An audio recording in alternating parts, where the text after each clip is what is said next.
She's the first person to perform therapeutic fetoscopic laser procedures, and she's a great educationalist. She's the first to start online and on-site and online distance education programs for so many doctors across India. Um, Her special interests are in fetal diagnosis and therapy, fetal screening strategies, and early fetal diagnosis. Ma'am has the best presentation from Arnimal Award and Mohinder Kokhar Award, and Dr. Uh, M.B. Parangoration from reducing maternal and perinatal mortality is it possible from Mahabaleshwar, February 2019. Madam is the FMF UK accredited trainer for various certification courses by FMF, and she's performed successfully advanced fetal intervention procedures and pioneered in first trimester screening and diagnosis in India. We've seen her in a lot of international, national, and regional presentations across Indian countries for over past 14 years now. Madam, it's a real pleasure for me to invite you here. Madam will be speaking on screening for preeclampsia and the judicious use of aspirin today for us. Over to you, ma'am. Thank you very much, Deepa. And thank you, Sinish, for allowing me to speak on prediction of preeclampsia and judicious use of aspirin, which is currently, I think, close to the heart for many speakers, I'm sure.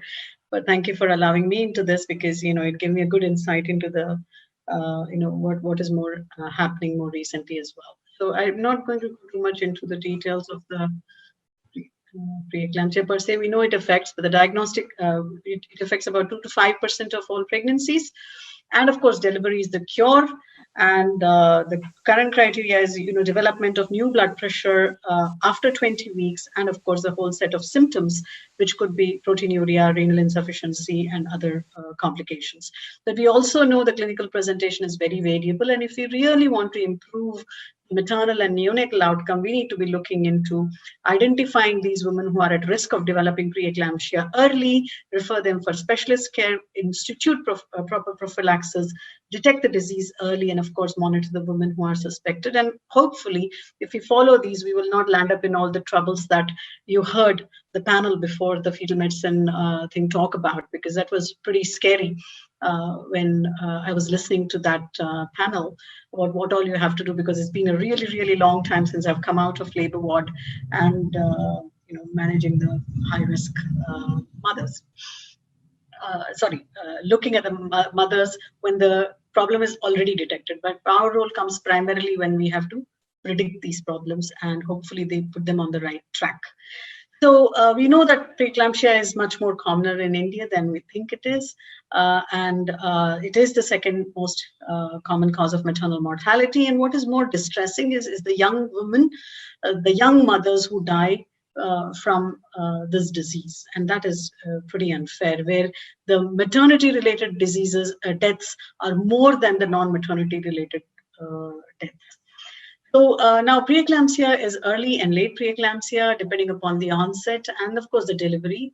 If delivery leads to early delivery before 34 weeks, happens before 34 weeks, then that is early onset, and after 34 weeks, late onset. But it is also subclassified based on the onset. If it occurs before, it starts before 37 weeks, and that is preterm, and term if after, sorry, that is not 34, that should be 37 weeks there. Okay, so we know that this do cause severe placental problems, and therefore there is increased maternal and fetal morbidity. But we must not forget that even late onset can sometimes manifest severe complications both for the mother and for the baby. So it's not something that should be ignored at all. And because we heard from the panel as well, and I keep going back to that, and also, many of these are not expected, not anticipated, and that's when it's most likely to happen. Is it not moving now? I didn't move your slide is not moving. Where are you stuck? Are you on early and late? In the title slide. Oh, really? Okay. So sorry about that. I'll have to reshare it. Let me just reshare it. Why did that happen?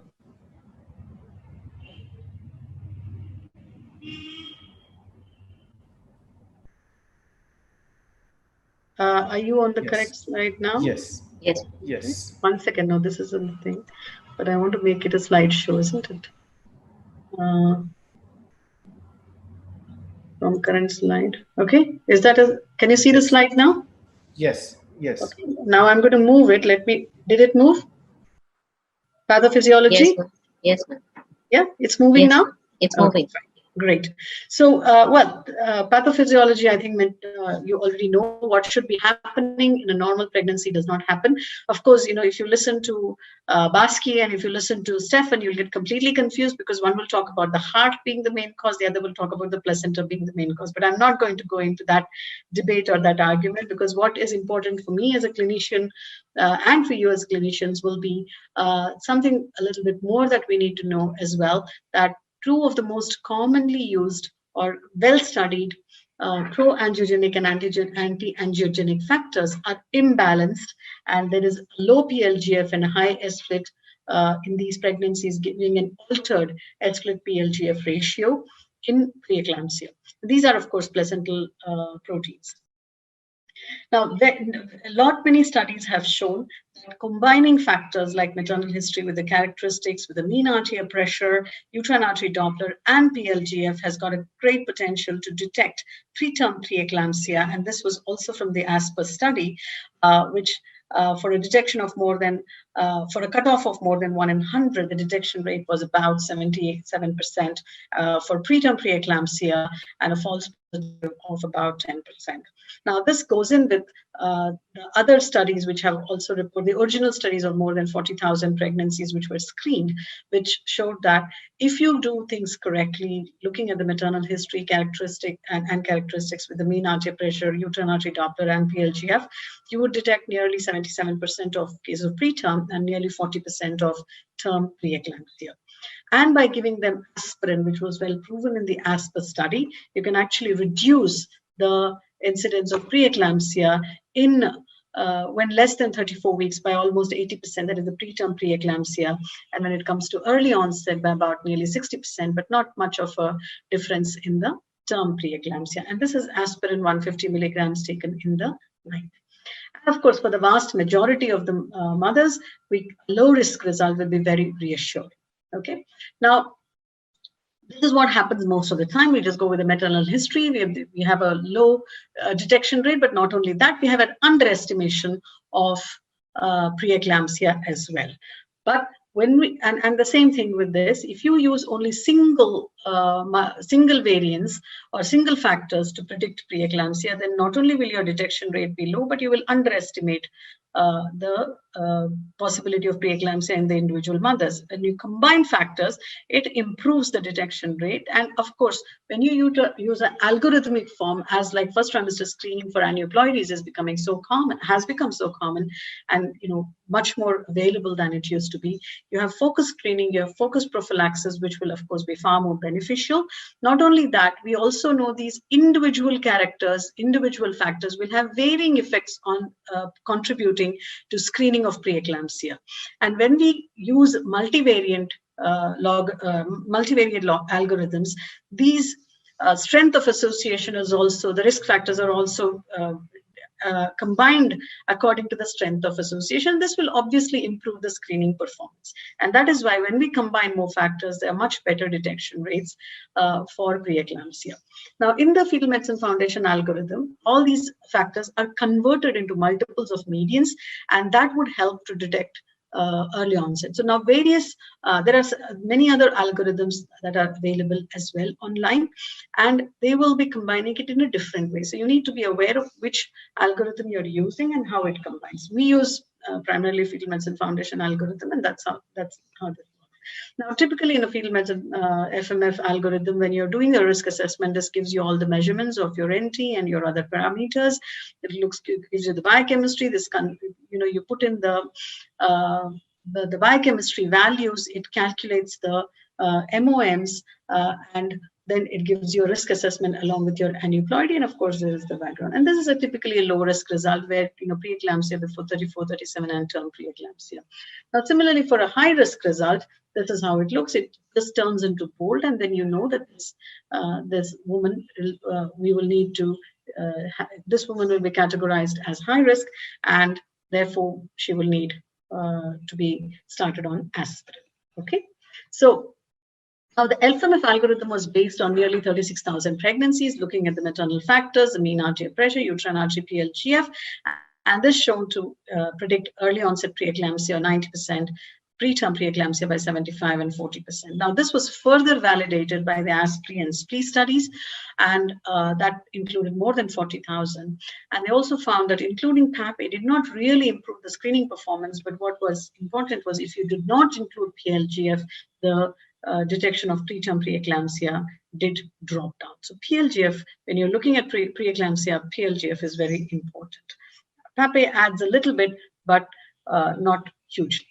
Okay, so if you don't have the Fetal Medicine Foundation software, the first trimester software, then you can go online. There are mobile and web applications. So simple to go online, go into the calculators, and you have preeclampsia prediction there, not only for the first trimester, but in the second and in the third trimester as well. And then you enter all your details, and then you can calculate the risk, right? Of course, this will predict well, provided you have taken all your measurements in a standardized manner. To get accurate risks, the first and foremost important, the basic foundation has to be correct, which means you have to have the correct maternal age, correct maternal factors entered, which most of the time will be all right. You should measure the uterine artery Doppler correctly as per the guidelines. And of course, your PLGF and other biochemical markers should have been performed in a standardized laboratory in a standardized manner. So unless you do that correctly, your risk calculation may not be that accurate. Okay, so you need to be sure about those things. Now, coming to the ASPR study and the use of aspirin, I think what most of you are very aware, there's a huge study, nearly 27,000 pregnancies, and I don't think this can be ever replicated anywhere else. 10%, 11% develop preeclampsia, and there was a significant reduction, almost 60% reduction from 1.6% to 4.3% to 1.6%, which was observed in the aspirin group and 4.3% in the placebo group. And when we split it into preeclampsia before 34, 37, there was a significant drop primarily for preeclampsia before 34 weeks, moderate drop for less than 37, and more than 37, there was not much of a difference. Okay, so now, how is this possible? This is not possible just if you just tell the patient, just take the aspirin and go away. Now, it depends upon the patient compliance, and this is extremely important. Now, the reason why I want to just spend a little bit extra time here is that compliance, when you give a patient a medicine to take, right, more often than not, because I am on the receiving end, because I see the patient whether they're taking the medicines or not. If the attitude is just take this medicine, it's good for you, right? Or just take these medicines because I've written a cocktail of medicines, one amongst many other medicines, the compliance will be extremely poor. And that is why many times we don't see an effect of the aspirin, therefore aspirin or any other medication falls out of fashion.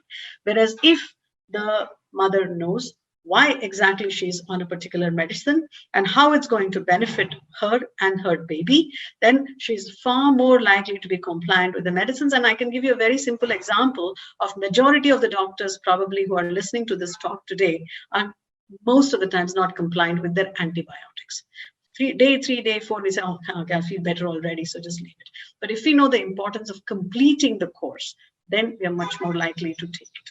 Right? So post hoc analysis, this was a very important discussion that came up when the ASPR study was first presented in 2017 at the Fetal Medicine Foundation World Congress, 2018, sorry, at the Fetal Medicine World Congress about the compliance. And when they went back and did the analysis, the reduction of preterm was actually more when the compliance was much higher. So we're talking about more than 90% compliance, because in a study, always the compliance is checked very, very carefully because they're counting the medicines and they're counting the, and people are checking on time. And I know how it works in Kiprosis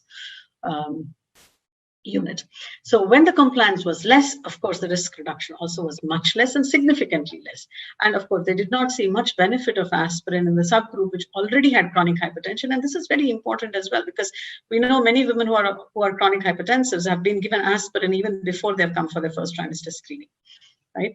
Now, what about starting aspirin before 16 weeks and after 16 weeks? Now, again, meta-analysis by Roberge, looking at aspirin less than 16 weeks, and of course in the doses as well. So when you give aspirin before 16 weeks with the doses more than 100 milligrams, there was a good reduction in preterm preeclampsia, whereas when you give aspirin more than 100 milligrams and more than beyond 16 weeks, there was just a modest reduction in preterm preeclampsia.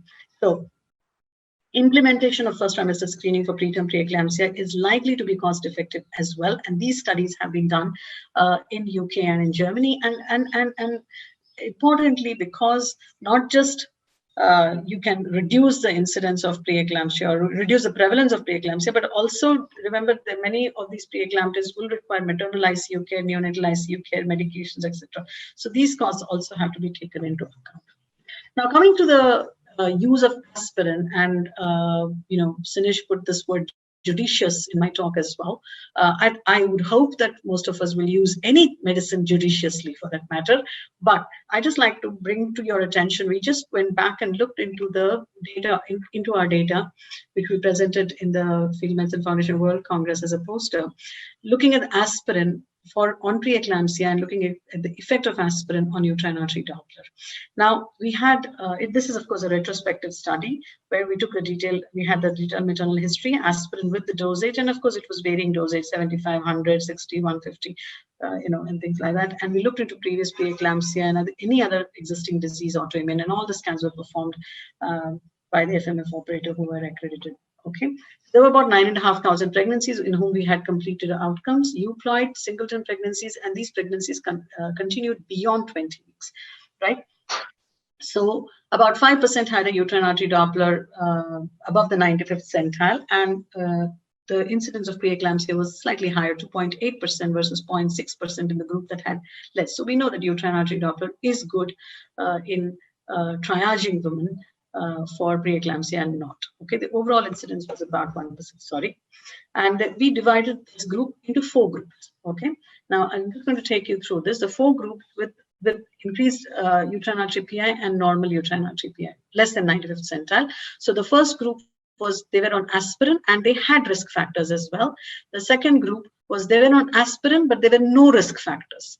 Third group, the C, was they were not on aspirin, but they had risk factors. And the fourth group, D group, was they were neither were there aspirin and there were no risk factors as well.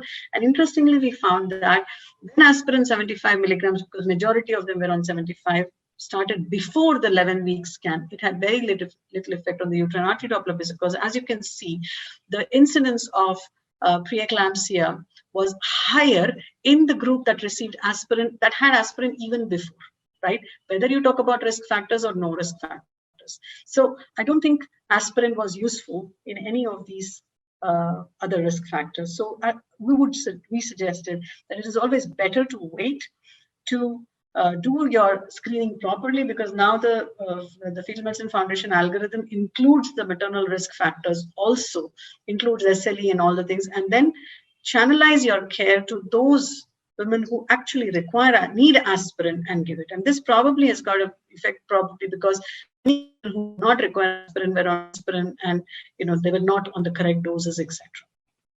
Right? Now, the statement that comes out from the opinion paper that is very well written by Leona Poon, which describes all that I'm telling you as of now, shows that using an algorithm combining the maternal factors with the uterine artery PI, mean arterial pressure, and the PLGF is what is recommended, and giving aspirin over 100 milligrams for all the women who are detected to have a risk of more than 1 in 100 up until 36 weeks, and definitely there is no role for universal aspirin randomly.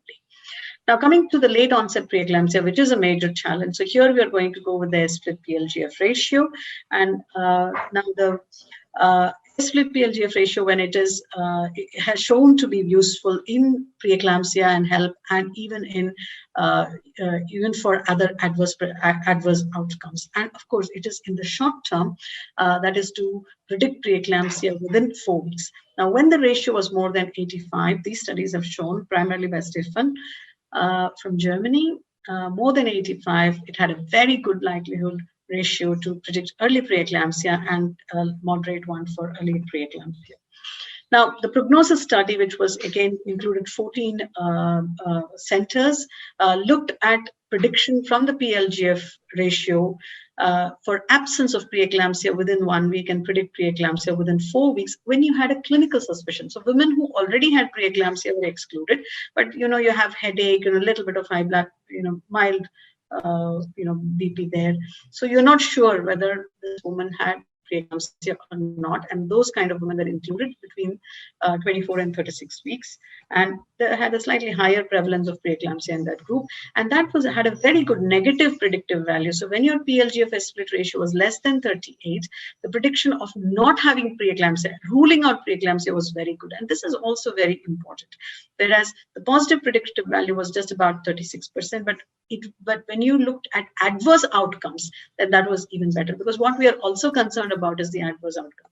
There is a Prognosis Asia study as well, which is very similar to the European study, where it had a good negative predictive value. So if you have a split PLGF ratio of less than 38, it was very good in excluding preeclampsia, and for HELLP syndrome and other adverse outcomes, which is what as obstetricians we would be most worried about, it was a little bit better in predicting.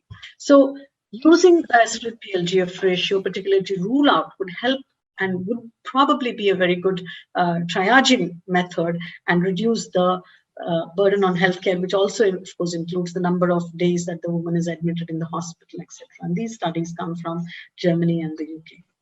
Right now, how about combining the uterine artery Doppler with the angiogenic markers to take on the risk stratification in the second trimester?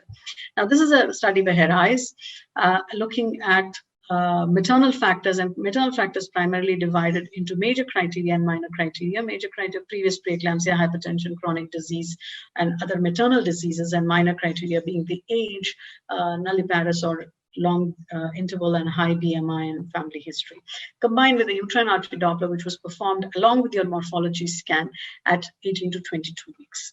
Now, if this was they were categorized into high risk and low risk based on maternal factors and uterine artery Doppler, and the primary aim was to predict preeclampsia and fetal growth restriction. The high risk women went on to have an split PLGF ratio at 24 to 28 weeks, because as I said, the split PLGF ratio must be done closer to the time of the incident rather than doing it very remotely. So doing it too early may not be predictive, because it predicts short term up to 4 weeks max. So it was very good in predicting preeclampsia that required delivery within 32 weeks with a slightly high false positive ratio. Now, when using the FMF algorithm, I did show you that the FMF has got an algorithm for second trimester and third trimester as well. The initial online algorithm, which looked at combining the factors along with uterine artery Doppler at 90 to 24 weeks, and a predictive value, whereas if you use maternal factors alone, it was not so good. The further validation study, which is more recent, showed that again, using only maternal factors with your mean artery pressure had a very low predictive value, whereas if you use it correctly with all the factors that should be included, you had a much better. So you can decide what you want your prediction to be. If you really seriously want to work on prediction of preeclampsia, then you have to seriously do the things that is recommended and do it correctly, right? Now, another study which looks at pregnancy outcomes prediction study, which looked at about 4,000 nulliparous women looking at maternal factors or abnormal uterine artery Doppler and doing further split PLGF ratio, showed that if your ratio was more than 38, it behaved pretty much the same in high risk and low risk. But if you had a ratio more than 85, that was good prediction in predicting preterm preeclampsia.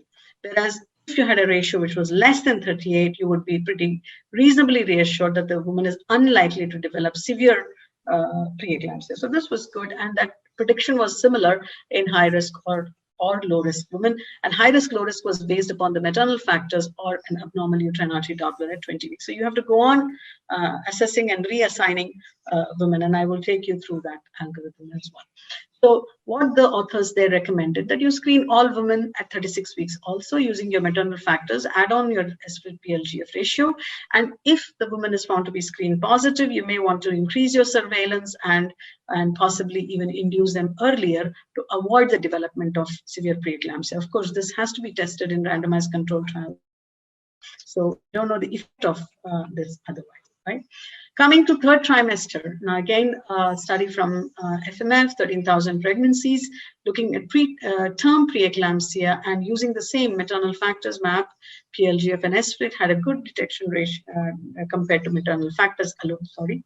And this was again looked in by combining the SFLT PLGF ratio and another 8,000 who divided into high, intermediate, and low, and they had pretty much the same, similar detection as the algorithm as well. So to summarize, we need to have a comprehensive approach to screening, prediction, prevention, management of preeclampsia, going from first trimester to third trimester. And the woman needs to be screened again and again, because we know preeclampsia is not just one disease at one point of time. It can develop at any stage in pregnancy. And if you leave a woman pregnant forever, at some point she's going to develop preeclampsia. But we know that doesn't happen, right? So in the first trimester, we are concentrating mostly on prediction of early onset preeclampsia, and moving on to second and third trimester, we're concentrating on late onset preeclampsia as well, right? I'm just going to take you through this table, which I think every obstetrician must have this particular table popped up in their consulting room. So in the first trimester, you look at all the maternal risk factors. First trimester screening is for all. You look at maternal factors, you look at the mean arterial pressure, uterine artery, PLGF may or may not be happening, which you might be a part of your aneuploidy screening, and then you categorize them based on high risk or low risk. If they are high risk, you give them aspirin and tell them, irrespective of any further screening, she has to take this till 36 weeks. And to date, there is no other studies which could suggest that there is any benefit in stopping it if we have a normal, uterine artery Doppler later on or not, because we don't know whether it's the aspirin or whether she would have behaved like that anyway. There is no evidence to stop it yet. So at this moment of time, we continue till 36 weeks aspirin, irrespective of any further screening tests that come. In a low risk, of course, vast majority of them would be a good, and 85 to 90% of them will be in the low risk group. And then you can say, okay, very unlikely. So, but we are going to continue screening, because we're not talking about preterm, early onset. We're talking about late onset preeclampsia also. Come in the second trimester. First trimester high risk remains first trimester high risk, irrespective of your findings. Tell them, very good, baby is looking all right. So you can come back in the third, you can come back for your regular follow-up, whatever that is you have planned for that baby at that point of time, depending upon those factors. In the second trimester, you look at the maternal factors, you look at the uterine artery Doppler, and if there is a high risk, this I'm talking about 19 to 20 weeks here, high risk, there is increased surveillance of maternal blood pressure, protein, urine, and we may consider even home monitoring, which is not very difficult in this era. Okay, so coming to the further on, if a low risk woman, you reassess them at 35, 37 weeks. If it's an intermediate risk, somewhere in between, so maybe an earlier intervention, earlier assessment would be better. Of course, a high risk, I've already told you. You may want to add on the S/PLGF ratio at 24 to 28 weeks. And of course, you can divide them into low if it's less than 38, high if it's more than 85, and then the intermediate group. Right? Okay. And of course, at any point of time, if there is clinical suspicion of preeclampsia, it is very important to do your S/PLGF ratio. And if it is less than 38, then it's unlikely that she will progress. And however, if it's more than 38, then you need to keep a closer eye, because that is predictive for up to 4 weeks. Right? And then you may have to repeat again. So in the first trimester, screen all. If it's risk more than 1 in 100, you give them aspirin 150 milligrams. In the second trimester, you continue screening for late onset preeclampsia. And if they are high risk, you would increase the surveillance and consider doing a S/PLGF ratio. I know it is not available everywhere, but it is available in certain parts of the country. And it's a matter of time that once the demand increases, the supply will also increase in proportion to it, and the cost will come down eventually, like how we did with the markers and how we did with the NIPT as well. So it's all in our hands, right? So with that, I come to the end of this talk, and I'd like to congratulate Sinesh and Rinshi for having come up with this beautiful review article on preeclampsia as well. And thank you very much for your kind attention and the time. Thank you, madam.